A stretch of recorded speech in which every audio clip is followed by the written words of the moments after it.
Bien, siguiente principio, principio de similitud, muy importante también, y como decíamos anteriormente, puede ser utilizado para establecer relaciones incluso de simetría. En este caso podemos hablar un poquito de los dos, simetría y un poco de similitud. En este caso los estímulos que son similares en tanto tamaño, color, peso o forma, tienden a ser agrupados como conjunto. Como decíamos, la Gestalt habla no solamente de la percepción en términos, por ejemplo, de la visualidad o de otros sentidos que tienen que ver con percepción, en este caso de experiencias artísticas o creativas, sino que también tiene que ver con la manera en que pensamos y nos comportamos social y psicológicamente en la cotidianidad incluso. Y nosotros tendemos como personas a establecer relaciones de similitud entre estímulos que son similares. Entonces, una persona semejante a otra asumimos que va a tener el mismo efecto sobre nosotros, sea sentimental, sea personal, sea familiar, en fin, en cualquier tipo de efecto que estemos refiriéndonos. Y también podemos pensar que hay estímulos, por ejemplo, del presente que los relacionamos con el pasado y que establecen conexiones de memoria entre, no sé, el presente que vimos y la infancia, por ejemplo, que tuvimos. Y también tendemos a clasificar, a definir, a categorizar los sucesos de la vida por relaciones de estímulos, pero también por relaciones morfológicas, digámoslo así. Tendemos a clasificar por ese tipo de similitudes.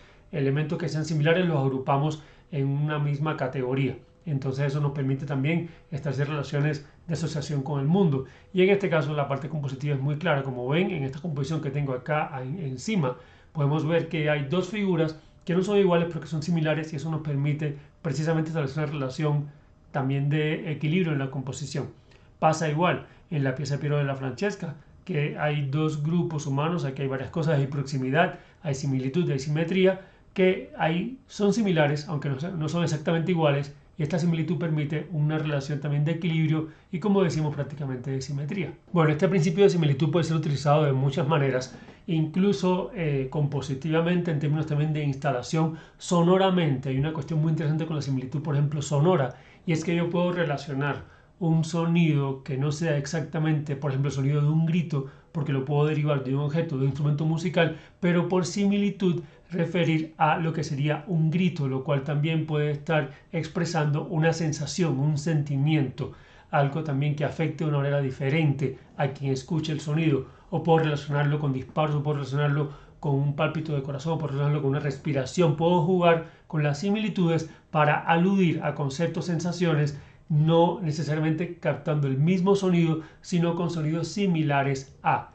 Y también por comparación, similitudes por comparación. Yo puedo poner un sonido que sí es el sonido como tal del efecto, del objeto, el sonido incidental, y poner sonidos similares pero no iguales, que lo que van a permitir establecer una especie de relación o de eco o de identificación entre ambos. La similitud es una estrategia muy interesante porque yo puedo sugerir conceptos relacionando dos elementos que no son iguales pero son similares. Entonces puedo sugerir que un cuerpo parado con los brazos abiertos habla de la noción de cruz. De hecho, ahí hay también una relación que tiene que ver con un componente histórico, cultural y demás. Entonces veamos la relación entre esta cruz que tenemos acá de este lado, la que tenemos acá de este lado, y el cuerpo. En este caso estamos usando una foto de un artista de nombre Peter Gabriel, que es cantante, pero también trabaja mucho con la visualidad, con lo performático, con la puesta en escena y demás, y que en este caso está interpretando una canción que se llama Lay Your Hands on Me, que es una canción donde habla del ritual de curación y de sanación a través del contacto de los cuerpos, y aquí está a punto de saltar al público para dar cuenta de esa relación de contacto, en este caso con las manos del público.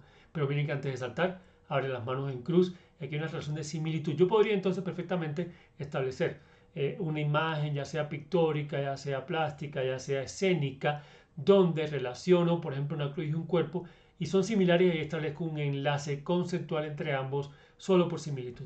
La similitud me permite entonces establecer lazos, conexiones, direccionamientos. También lo puedo relacionar con el principio de cierre. Miren que acá prácticamente se cierra un triángulo porque hay unos vértices con unas figuras que son semejantes pero no iguales. Eso me permite establecer, insisto, relaciones, por ejemplo, conceptuales, de empatía o de contagio conceptual. Entonces tenemos aquí, por ejemplo, que la manzana es roja y tiene una forma semejante al globo terráqueo, lo cual podría implicar que yo podría hablar del globo terráqueo o la Tierra como aquello que va a ser devorado finalmente porque la humanidad se le está devorando, o podría hablar de la relación del pecado en términos de lo que ya conocemos como símbolo de la manzana, aunque ya sabemos que el pecado es el conocimiento y no la manzana en sí, pero bueno, es lo que hemos asumido en nuestra experiencia cultural como símbolo y relacionar esa noción de pecado con el pecado de la tierra, en fin, pero también relacionarlo con el corazón. Miren la semejanza tan interesante. Acá utilicé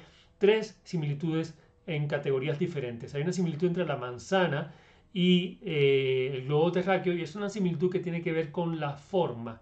En cambio, la similitud que tiene la manzana con el corazón es por el color, por lo cromático. Pero miren que si hay una similitud, hay una semejanza y por tanto una relación que se establece entre ambos. Esta imagen que estamos viendo acá incluso parecería una composición caótica. Bueno, de hecho una pieza de Jackson Pollock tiene su elemento caótico evidentemente. Pero miren que parecería que no sabemos bien la composición en qué consiste, dónde está la centralidad, dónde está la figura, dónde está la simetría, si tiene simetría o no, los principios que hemos hablado, dónde están. Hay direccionalidad, por supuesto que sí. Nuestra mente siempre va a intentar darle un orden a este caos, ¿no? Pero miren lo que es esta composición así. Bueno, si yo muevo acá mi imagen, evidentemente pues no es lo mismo ubicarme acá. En este caso hay más caos cuando me coloco en el centro. Le doy una especie digamos, de atracción, de polo de gravedad, ¿no? Como de ese centro que organiza un poco el asunto. Si me pongo acá es distinto y bueno, si me desaparezco, pues el asunto cambia completamente, ¿no? Pero vamos a ver qué pasa si yo utilizo elementos de similitud para darle un poquito de orden o por lo menos un balance a este caos. De hecho, esta idea de la similitud me permite hacer algo muy interesante, es establecer una línea diagonal entre dos elementos que parece que fueran vértices y que a primera vista parecen semejantes porque tienen algo semejante en la forma, pero sobre todo en el color.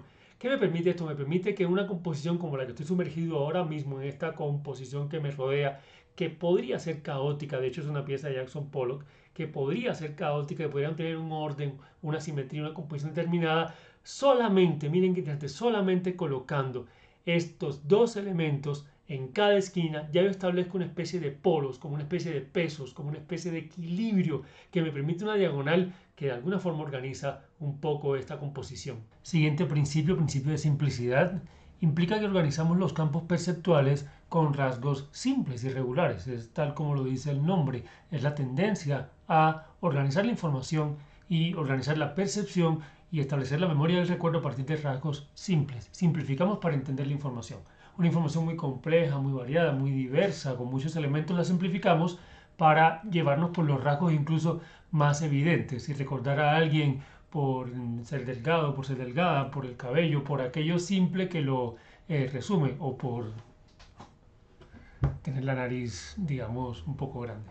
Tiene que ver con elementos de la abstracción, en tanto la pintura, en tanto las imágenes de representación, con el minimalismo, una tendencia también que tiene que ver con ir a lo minimal, a lo esencial de la forma. Y aquí tenemos dos ejemplos. Acá tenemos el ejemplo de Zaida del Río, ya lo habíamos visto anteriormente, una artista cubana, gran artista plástica y visual. Y en este caso tenemos esta forma, esta figura muy poética, con rasgos muy simples, además con trazos simples. La simpleza no tiene que ver solamente con los rasgos, sino con la manera en que se produce la imagen. Son rasgos simples, son sencillas pinceladas, pero miren con tanta simplicidad todo lo que se puede dar. Y esto sucede porque tenemos la capacidad de captar una realidad sin que tengamos que tenerla en toda su complejidad. De hecho, no tenemos que ver una imagen realista, sino que sencillas líneas nos pueden dar ya la información que necesitamos. Esto es posible, este principio se hace posible por una base de la Gestalt que plantea la percepción a partir de la experiencia. Quiere decir que nosotros entendemos, interpretamos, leemos, captamos una información porque tenemos experiencia previa con respecto a eso que se nos está presentando.